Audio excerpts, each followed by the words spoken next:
Hello friends, this is Bipul Ramseri. Welcome to Peer Classes. आं दिनै English ग्रामारनि मोनसे important topic लानानै फैदों। बे टपिकनि मुङानो जाबाय डिग्री अफ कम्पेरिजन। थाइलानिनि रुजुनाय। नायलांगोन जों डिग्री अफ कम्पेरिजन।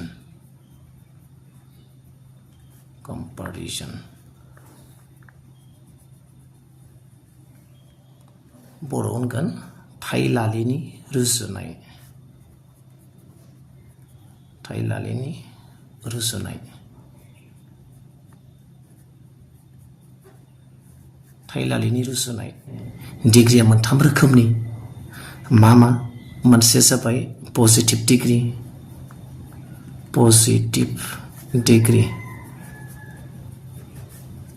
डिग्री आरो नेक्स्ट जाबाय comparative degree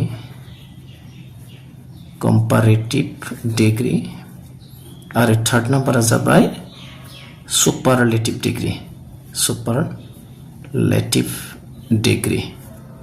स' बे मोनथाम जोङो गोदोनो एमए सेक्सनावनो मोनबाय डिग्रीखौ मोनथाम बाहागोआव राननाय जादों बे जाबाय पजिटिभ डिग्री नै नम्बरा comparative डिग्री आरो superlative डिग्री स' माबायदिया पजिटिभ डिग्री आरो माबायदि comparative डिग्री आरो superlative डिग्री आं एसे बुंना होनि बेखौ पजिटिभ डिग्रीया जाबाय नो कम्पारिजन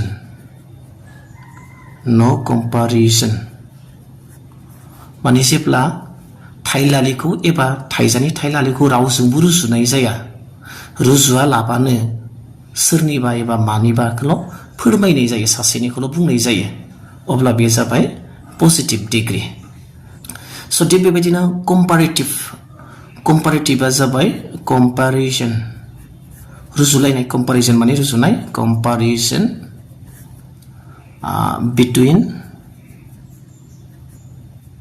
between two persons or things मा comparison between two persons or things सानै सुबुंनि गेजेराव एबा बेसादनि गेजेराव मोननै बेसादनि गेजेराव जेब्ला थाइलालिखौ रुजुलायगोन अब्ला बेखौ मा होनना बुंगोन कम्पारेटिभ डिग्री होनना बुंगोन सानै मोननैनि गेजेराव बा सानैनि गेजेराव थाइलालिखौ रुजुबाय स' नेक्स्टआ जाबाय सुपारलेटिभ डिग्री सुपारलेटिभ डिग्रीया जाबाय कम्पारिजन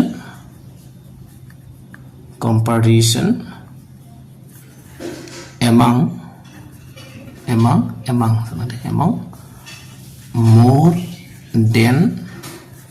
more than two persons or things जेब्ला comparison among more than two persons or things जेब्ला सानैनि बारा एबा मोननै मुवा बेसादनि बारानि गेजेराव जेब्ला रुजुलायगोन थाइलालिखौ रुजुलायगोन अब्ला बे मा जागोन सुपारलेटिभ डिग्री ओमफ्राय जेरै आं खेबसे बुंबावदो एग्जाम्पल कम्पारिजन बिटुइन टू पार्सन्स आरो मोनसेया जाबाय नो कम्पारिजन रुजुलायो जेरैहाय जों बुंनो हागोन Tina is as tall as Rina टिनाया रिना बादि गोजौ होनना बुङो बेहाय गोजौसिन होनना बुङाखै टिनाखौ रिना बादि गोजौसो होनना बुङो बेयाव टिनानि गोजौखौल'सो खिथानाय जादों बेयो बेखौ रावजोंबो रुजुनाय जायाखै जाबाय पजिटिभ डिग्री आरो जेरै कम्पारेटिभ डिग्रीया आंनि उननि एग्जाम्पलाव डिग्री सोलायनायाव लिरगोन कम्पारिजन बिटुइन टू पार्सन्स अफ थिं मोननै बेसाद एबा सानै सुबुंनि गेजेराव रुजुलायबाय जेरै टिना इज टलार देन रिना टिनाया रिनानिख्रुइ गोजौसिन स' टिना हाइटखौ जौथाइखौ टिनाखौ रिनाजों रुजुदो स' बेयो जाबाय कम्पारेटिभ डिग्री आरो सुपारलेटिभ डिग्रीया जाबाय मोननैनि बारानि गेजेराव रुजुनाय ना मोननै बा सानैनि बारानि गेजेराव रुजुयोब्ला बे जाबाय सुपारलेटिभ डिग्री जेरै आं लिरथानि हरि is the tallest boy in the class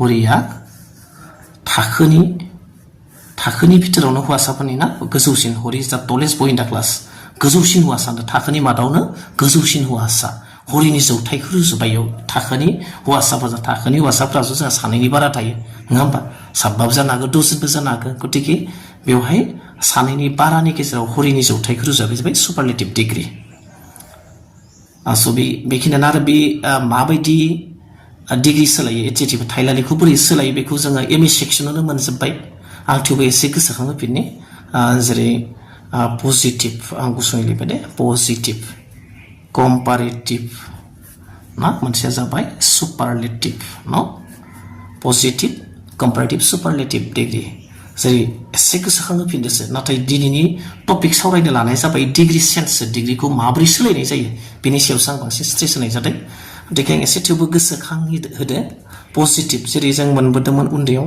big बिगार खानैनि गेजेराव जोबा बिग बिगार बिगेस्ट सुपारलेटिभ डिग्रीयाव बिग बिगार बिगेस्ट जेरै टल टलार टलेस्ट टलार टलेस्ट न टलार टलेस्ट आरो बेबायदिनो दङ Hatar hottest Hatar गुदुंथार hottest गुदुंसिन hottest गुदुंसिन सो जाबाय बे सुपारलेटिभ बे कम्पारेटिभ बे पजिटिभ आरो बेबायदिनो खायसेफोरा बेयाव मेक्सिमामावनो बांसिनावनो ER आरो EST होनानै जोङो कम्पारेटिभ आरो पजिटिभ सुपारलेटिभ डिग्री खालामनाय जायो नाथाय खायसेफोरा इरेगुलार जेबो नेमा फल' जाया जेरै गुडखौनो नाय गुड होननाया गुदार जाला बे मा जागोन बेटार गुड बेटार बेस्ट न आरो थिग बेबायदिनो माखासे सिलेबल थानाय गां थानाय जेरै न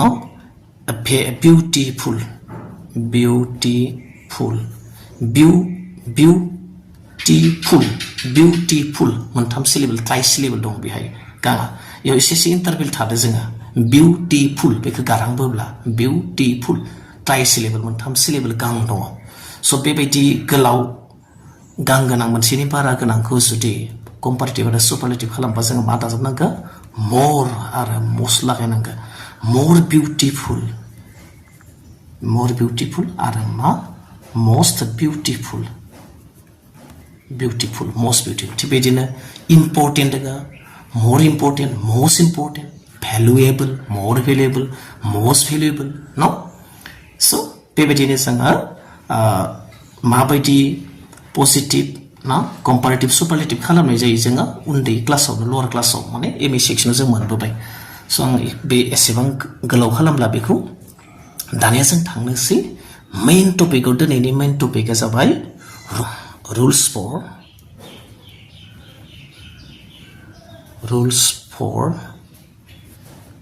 चेन्ज अफ डिग्री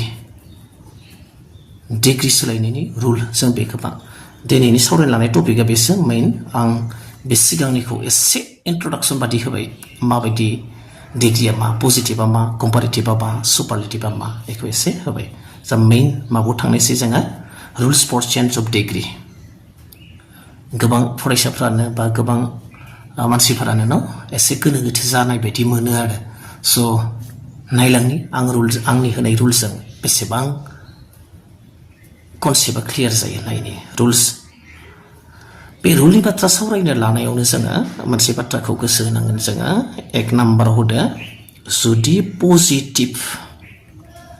पजिटिभआव थायोब्ला पजिटिभ डिग्रीयाव थायोबा जों मा खालामनांगौ बेखौ जेब्लाबो कम्पारेटिभ डिग्री खालामनो हायो बा जोङो आनजादाव डिरेक्सन होखानाय थायो ओंथिखौ सोलायाबासिनो मेक इट कम्पारेटिभ डिग्री राइट इन कम्पारेटिभ डिग्रीयाव लिर होननायबो थायो आरो जुदि थायाब्लाबो जों पजिटिभनिफ्राय मा खालामनाय जों कम्पारेटिभ खालामनाय बे बाथ्राखौ गोसोआव लाबानो जाबाय एक नाम्बाराव थामहिनबा पजिटिभनिफ्राय कम्पारेटिभ डिग्री सोलायनायनि रुलफोरा मा जों बेखौ सावरायनोसै गिबियावनो लाबाय आं रुल ए नाम्बार होबाय जों रुल ए पजिटिभनिफ्राय कम्पारेटिभ बानायनायनि माने गिबि रुला मा जों नायनोसै स' पजिटिभनिफ्राय कम्पारेटिभ बानायनाय जा नाम्बार एयाव जाबाय मा जोङो no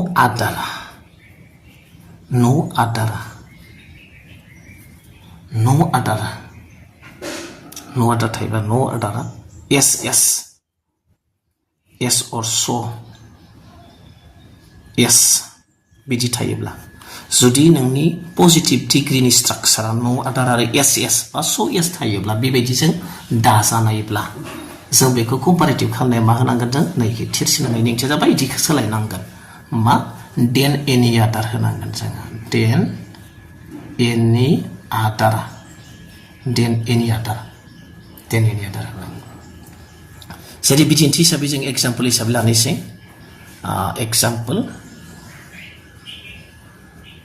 एग्जाम्पल जाबाय जोङो पजिटिभ बे कम्पारेटिभ थ' स' आङो पजिटिभखौ लिरबाय सर्ट लिरबाय दे पजिटिभआ जाबाय नो आदार boy in the class no other boy in the class is nangaba so tall as Sumin no other boy in the class is as tall or so tall as Sumin थाखोनि रावबो हौवासायानो सुमिन बादि गोजौ नङा होनना बुंदों बेयाव मा होदों नो आदार आरो एस एबा स एस न बेबायदि थायोब्ला जों मा खालामनांगोन कम्पारेटिभ डिग्रियाव देन एनि आदार बाहायनांगोन देन एनि आदार नायनोसै जों कम्पारेटिभ डिग्रिखौ कम्पारेटिभआ जाबाय देन एनि आदार बाहायनांगोन सोर बायदि गोजौ नानो सुमिन बायदि गोजौ नानै सुमिना गोजौ गुबुननिसाय स' फुल स्ट्राक्चारखौ लिराखै आं फुल सेन्टेन्स स्ट्राक्चारखौ साबजेक्ट अबजेक्ट बिदि होलाखै आरो न' जों ओरैनो मिथिखायो नालाय एसे जोंहा मा लिरनांगौ बोरै सोलायनांगौ बेखौसो एसे बुंनाय जादों नायनाय स' सोरखौ रुजु सुमिनखौ ना सुमिना होमबा गोजौसिन कम्पारेटिभआव लांगोन सुमिन इज टलार कम्पारेटिभआवथ' टलार नांखाबाय न टलार देन एनि आदारनि टलार देन एनि आदार बय बयसया दैया सरि बय singular noun day kesola Sumin is taller than any other boy in the class mana bunuh Sumin is taller than any other boy in the class iyaw no ada dong nalai than any other kalau bene than any other bahai di sana than any other Sumin is taller than any other boy in the class bana iyaw than any other जोङो comparative इखौबो लिरदेना कम्पारेटिभ adjective होनांगोन न adjective प्लास टलार देन एनि आदार बय in the class जिहेतु बे कम्पारेटिभ degree नालाय एडजेक्टिभआ मा जानांगोन कम्पारेटिभ फर्म जानांगोन टलनि कम्पारेटिभआ जाबाय टलार न अके बे जाबाय नेक्स्ट बेनि उनाव जोङो नायनोसै मोनसेखौ माबानि नेमा जाबाय बी नाम्बार रुल बी सोला ए जाबाय नो आदार थायोबा देन एनि आदार हो and बे बी जाबाय रुल नम्बर बी जाबाय जोंहा भेरि फिउ थानाय नायनो पजिटिभ भेरि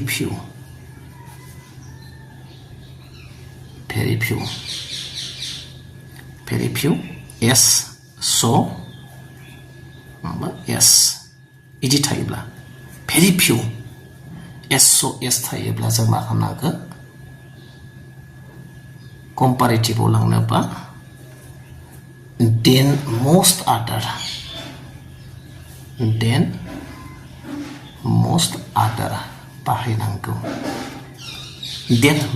बाहायनांगौ जुदि भेरि फिउ एस थायोब्ला कम्पारेटिभ डिग्रियाव मा लानांगौ जोङो देन मोस्ट आदार बाहायनांगौ गोसोआव लानो गोनां नायनि जों एग्जाम्पलखौ फर एग्जाम्पल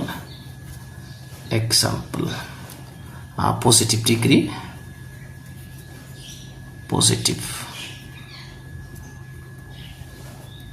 भेरि फिउ नायनि जोङो very few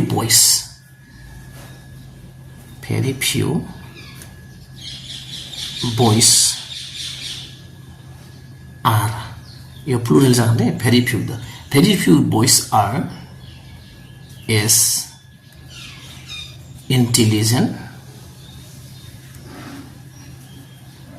intelligent as Rahul. Very few boys are as intelligent as Rahul. जोबोद खम हौवासाफोरा राहुल बायदि मानो intelligent as नङाबानो so बोना as नङाबा so. Very few boys are as or so intelligent as Rahul. So bini comparative degree naisi comparative degree selayoब्ला मा जागोन नैखौ लिरखादो जोङो मा जायो then most other जायो जुदि very few थायोब्ला then most other नायनोसै जोङो Rahul एखे लाबोखि Rahul is Rahul सासे नालाय Rahul is intelligent comparative जागोन more intelligent यावबो सोलिबोला बुजा Rahul is more intelligent. Rahul is more intelligent than most other. Sorry. Rahul is more intelligent than most other boys in the class.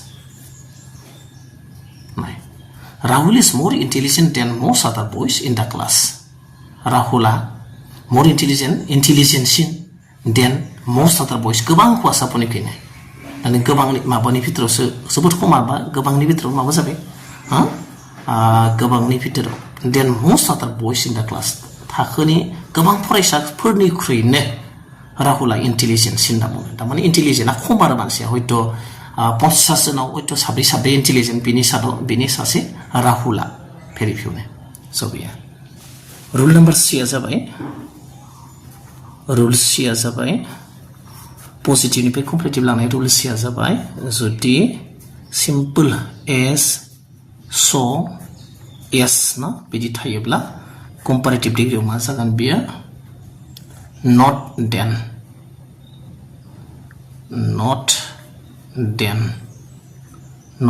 होनांगोन जों not then होनानै comparative degree खालामनांगोन जेरै for example लानाय जोङो example positive नि लाबाय positive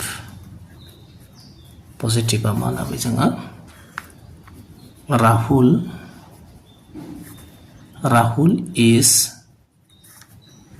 as tall as Bimol. Rahul is as tall as Bimol. Rahula Bimol sebang goजौ होनना बुंदों. So comparative degree मा जागोन?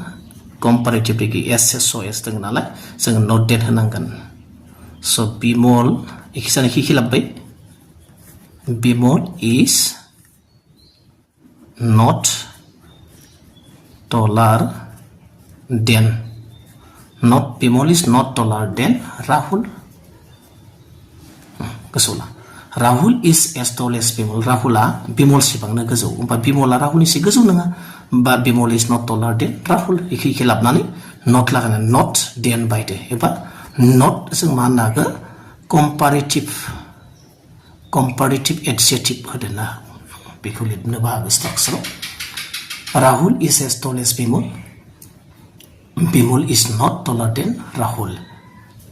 Rule number D जाबाय बारा positive निफ्राय comparative लांनायनि rule number D.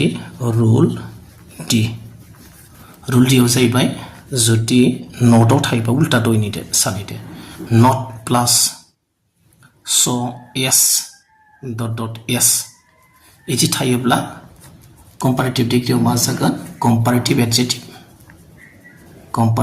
adjective plus then जागोन comparative adjective आरो then जागोन उल्टा जुदि not थायोब्ला दयनियाव मा गैयामोन not गैयामोन ओंखायनो इदि जादों एबारनिया not थायोब्ला उल्टा उल्टी जों नायलायनि positive degree positive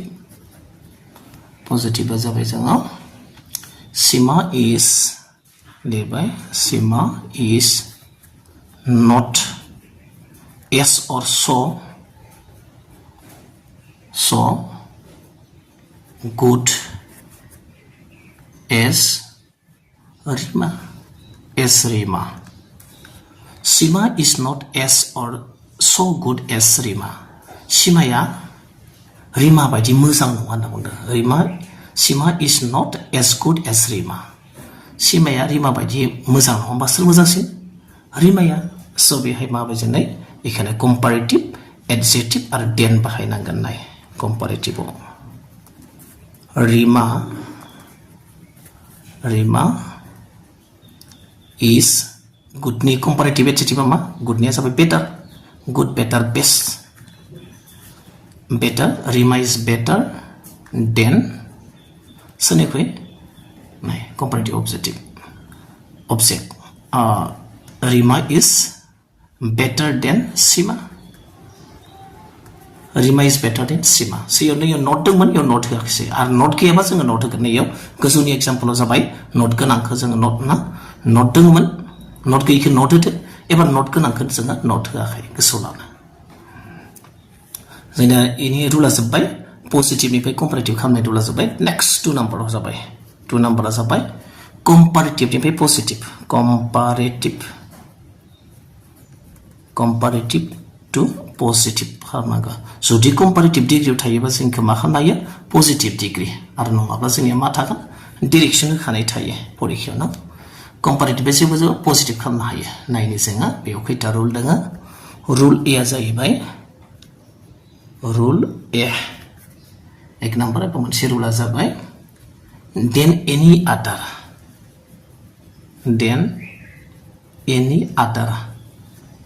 So the comparative degree ni structure ba dat head then any other but then any other thayebla जों बेखौ मायाव मा खालामनो हायो positive लांबा जों मा बाहायनांगो no other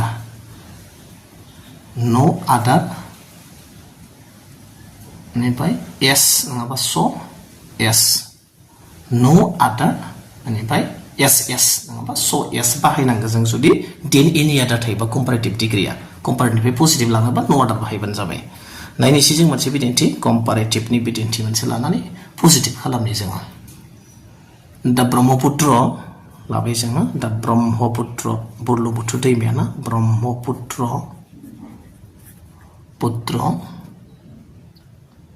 is longer than any other river in Assam.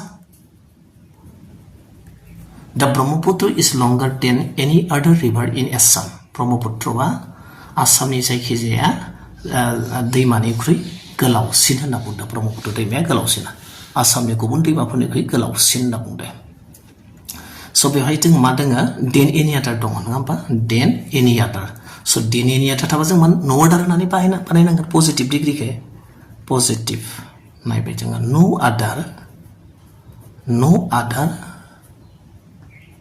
other river no गुबुन दैमाफोरानो ना no other river रावबो दैमाया in Assam आसामाव no other river in Assam is as long as the Brahmaputra.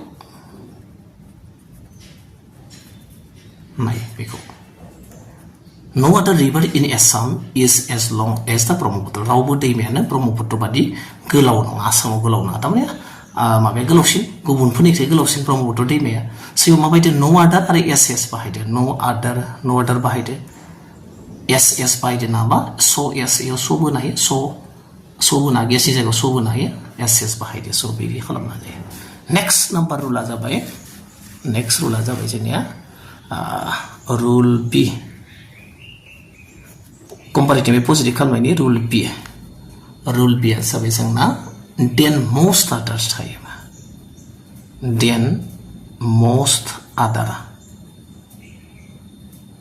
most other थायोब्ला जों इखौ मा खालामनांगो very few yes नङाबा so आरो yes गोसोआव लानो गोनां जुदि comparative degree आ जुदि then most other थायोब्ला जों बेखौ positive खालामनो गोनांबा very few yes बाहायनो गोसोआव लानो गोनां नायनि जों example comparative नि मोनसे लानि most other गोनां most other गोनां लाबाय जोङो मोनसे Rahul is more intelligent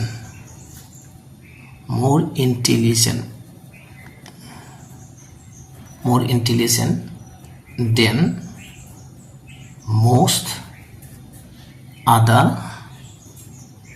other boys in the class. In the class.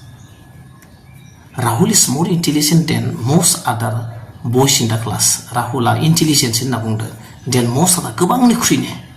Exozen by exozen gobang ni krine. Hoito in level of habri habas dungar gobang ni krine than most other than naya. Then most other ni. Then most other type as a managan, very few than a pananganai. Positive was a very few and positive. Like sola. Then most other biomas are plural nouns are take sola like here. Plural noun.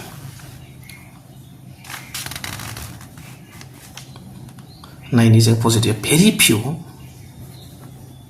Very few. Very few mazagan. Very few boys. Gabang home was a very few boys in the class. In the class. So what come was a takoma are name plural nagan people ba plural zagania. Very few boys in the class are is intelligent. You're more intelligent, intelligent. More or most of it so was a positive intelligent intelligent are as intelligent as Rahul. Very few boys in the class are as intelligent as Rahul. Sabat home was safara tako Rahul bati intelligent. Tamane homar exogen bit of satam sabisha Rahul badi jenga. Rahul badi sarini level ni dong war tamane. So be nature rule tangbai a b rule tangbai comparative ni ada manse rule dong bawa manse nai ni janga c number rule kadai ni. C number rule C.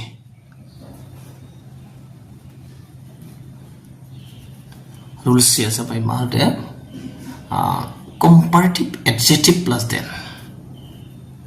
Simple comparative day comparative adjective plus then. So the simple comparative adjective are then lot higher blah. Say she is taller than, she is taller than I. No? So we are simple comparative adjective are then lot higher blah. Then lot higher masagan ya. Not pahinang not is so yes pahinang. So the comparative degree ni structure iba comparative degree ni sentence so comparative adjective den lo type like sanga makna positive panen ba not as so yes pahinang nai ni sanga example nai comparative example ni Tina is taller than. Suppose Tina is taller than Rina. Tina is taller than Rina. Pure matter is a comparative adjective. Tall, taller, tallest, taller. Comparative adjective are than. So baby this structure is a blah. A simple comparative degree is a blah. Managa not as so as behind a name. Mahana is a positive degree. Come nine is using a positive. So Tina is taller than Rina. Tina ya Rina ni kususin na muda. Tamin bari ne ya mana nga Tina si bang kusu nga ari sabi iksan hihilap nang gajang bari no. Rina is not S na apa so S or so tall. Positive na ni tall sabi taller man as tall is Tina. Rina is not as tall as Tina. Rina ya Tina sebang kesu nonga. That means Tina ya Rina ni kesu shinsa ibatra ya ngamba. Ngcek hentabe. So be comparative be positive kan eza mentam rule. Positive comparative ni be positive kalam nai. Number 3 eza by rule eza by superlative ni fry superlative be jeng ma khamai ya. Superlative bezeng ma khamaya positive khamaya positive degree superlative positive degree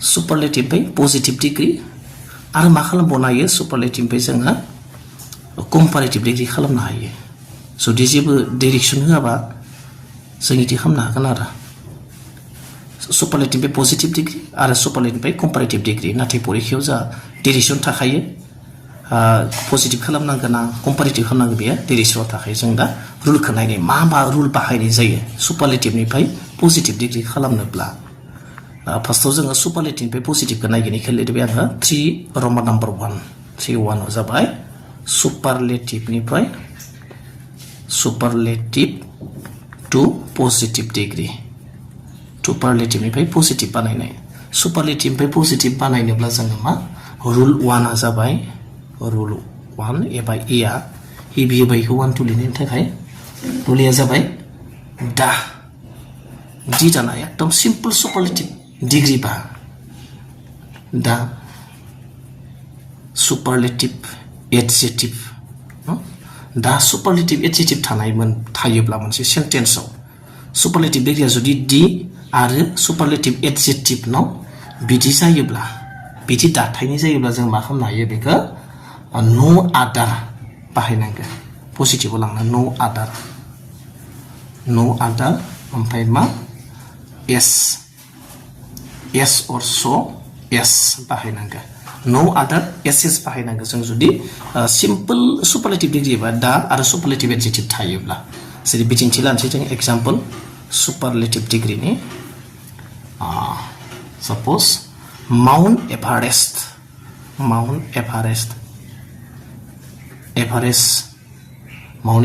is the highest गोजौसिन highest Mount Everest is the highest mountain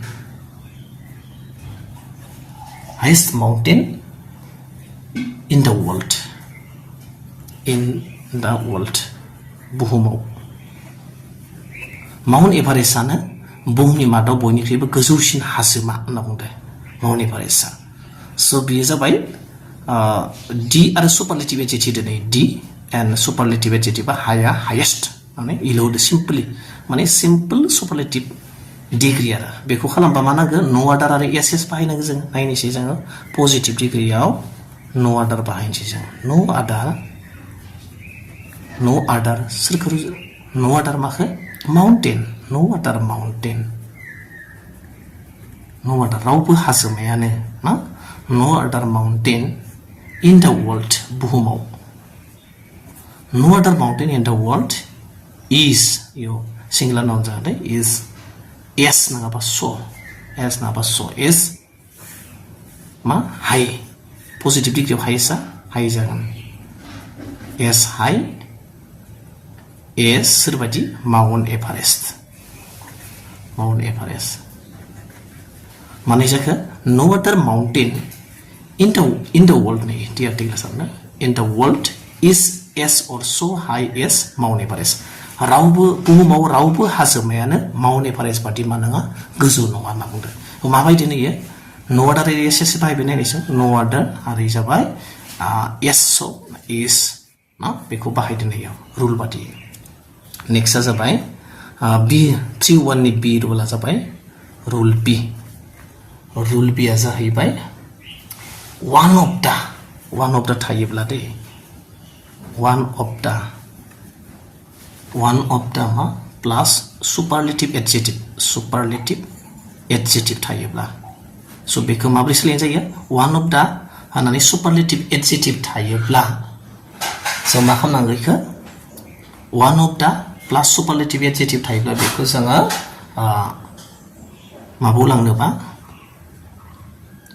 positive डिग्रीयाव लांनोब्ला जों मा नांगोन very फिउ बाहायनांगोन very फिउ मा नांगोन S बेखौ बाहायनांगोन जों स्ट्राक्चारखौ नायना जुदि पजिटिभ डिग्रीया नोंनिया one of the होननानै सुपारलेटिभ एडजेक्टिभ थायोब्ला भेरि फिउ होननानै जोङो कम्पारेटिभ खालामबानो जाबाय इजिलि one of the थायोबा सुपारलेटिभ डिग्रीया जों बेखौ पजिटिभ खालामबा भेरि फिउ बाहायबानो जाबाय एग्जाम्पल नायनि जोङो सुपारलेटिभ one of the थानायबाथाय one of the Gold is one of the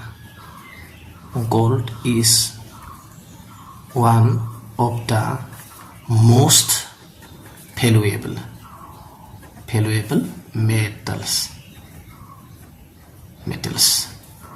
Gold is one of the most valuable metals. सनाया गोबां बेसेन गोसाफोरनि मोनसे धातु. बेसेन गोसा धातुफोरनि मोनसे होनना बुङो one of the होनना बुङो. नै one of the होदो आरो मोनसेया जाबाय superlative adjective. The most valuable जाबाय superlative adjective. So बेबायदि टाइपा जों मा हो very few होदो no very few. माबे जोङो very few बाहायनोसै जोङो positive. Very few metals ना very few metals जोबोद खम धातुफोरा ना very few metals are plural जागोन ना very few metals are as valuable as gold no नाय very few metals are as valuable as gold जोबोद खम धातुफोरा सना बायदि बेसेन गोसा जावने बेसेन गोसाफोरनि लाइनाव सनायाबो मोनसे माने बिराद धातु दङ बेनि बेसेन गोसा हयथ' मोनब्रै मोनबा दङ बेनि मादाव बे मोनसे रिपिट जादों थिया स' इयाव मा बाहायदों नै very few SOS जोंनि रुल बादियै नै very few बाहायदों ओमफ्राय S बाहायदों S आव सबो जायो जों स एखे बाथ्रा स' बि नाम्बार थांबाय सुपारलेटिभ निफ्राय पजिटिभ बानायनाया जा मोननै रुल थांबाय बेनि उनाव जोङो थामथि 3-2 थामहिनबा 3 आव जाबाय सुपारलेटिभ निफ्राय पजिटिभबो खालामनायमोन सुपारलेटिभ निफ्राय जोङो मा खालामनायमोन कम्पारेटिभ खालामनायमोन दानिया 3-2 आव जों मा बुजायनि 3-2 रमान नाम्बार 1 जाबाय सुपारलेटिभ निफ्राय जों मा खालामगोन कम्पारेटिभनि रुल दिहुन कम्पारेटिभ डिग्री सुपारलेटिभ निफ्राय कम्पारेटिभ बानायनायनि रुल जों नायलांनि मोनसे रुल 1 आव जाबाय रुल A आव जाबाय मा दा आरो सुपारलेटिभ एडजेक्टिभ थायोब्ला D प्लस सुपारलेटिभ एडजेक्टिभ आं सर्टलि लिरदों ADJ means adjective SUP means superlative adjective थायोब्ला जुदि नोंनि सुपारलेटिभ डिग्रीनि सेन्टेन्सआ D आरो सुपारलेटिभ एडजेक्टिभ थायोब्ला बेखौ जोङो मा खालामनांगौ कम्पारेटिभ खालामनोब्ला comparative adjective होनांगौ comparative adjective होबाय ADJ सर्टलि लिरबाय आं comparative adjective इनि उनाव प्लास then any other होनानै जों मा खालामनांगौ comparative डिग्री खालामनाय बेखौ गोसोआव ला मा होगोन जोङो comparative adjective आरो then any other होगोन ओमफ्राय जुदि D आरो superlative adjective थायोब्ला एग्जाम्पलखौ लानोसै जोङो सुपारलेटिभनि example So dengan O'Neill is the tallest boy in the class.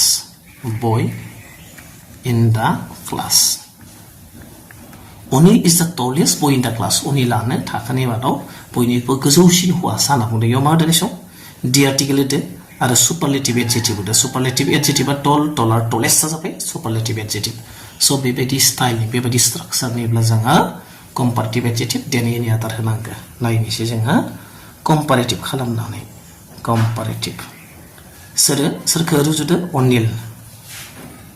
O'Neill is taller नैयो दिया गोमालांबाय दयो मामोन बियो सुपारलेटिभ डिग्रीनि थाखाय D आर्टिकेल होदोंमोन O'Neill is taller than any other no comparative adjective then any other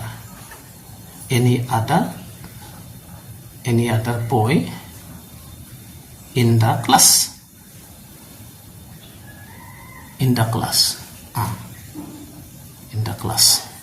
O'Neill is taller than any other boy in the class O'Neillआ थाखोनि जायखिजाया हौवानिख्रुइ हौवासाफोरनिख्रुइ मा होनो गोजौसिन होनना बुंदों taller होनना बुंदों आदसा हाबाय स' इयाव मा बायदि नायसं comparative adjective दोङो आरो then any other दोङो नै बाहायबाय मानि थाखाय दा एन्ड सुपारलेटिभ एडजेक्टिभनि थाखाय स' नेक्स्ट रुलखौ नायनोसै जों नेक्स्ट रुलआ जाहैबाय रुल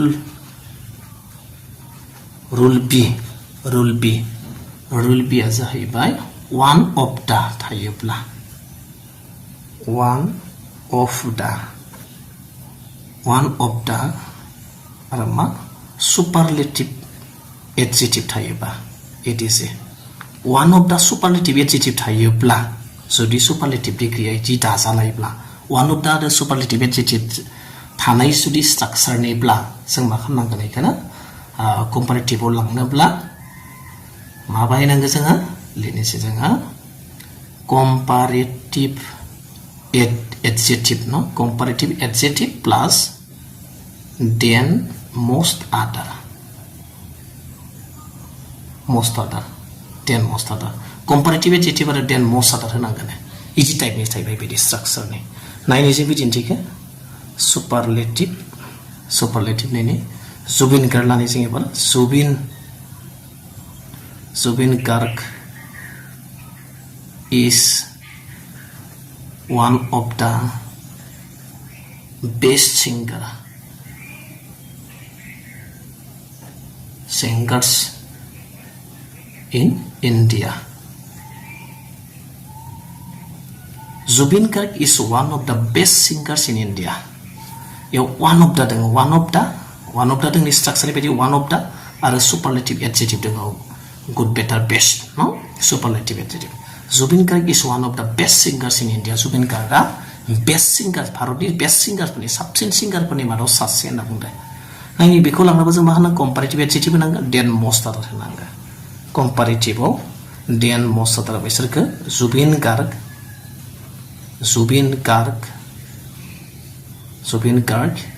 is मा जागोन या बेसनि comparative adjective मा जागोन बेसनिया better Zubin Garg is better than most other Zubin Garg is better than most other singers in India Zubin Garg is better than most other singers in India Zubin Garg साबसिन सिंगारफोरनि भारताव साबसिन सिंगारफोरनि मादाव गोबां सिंगारफोरनि मादाव साबसिन होनना बुंदों बेटार मोजांसिन most other singers in India so बेनो last name so बे नेमखौ फलो खालामबा डिग्रीखौ सोलायनो हागोन होननानै आं सानो गोरलैयैनो so दिनैनि भिडिअ बेखिनियानो जुदि भिडिअखौ नायना मोजां मोनबायब्ला लाइक खालाम चेनेलखौबो साबस्क्राइब खालाम आरो गुबुननोबो हाजासे शेयार खालाम थेंक्स फर वाचिं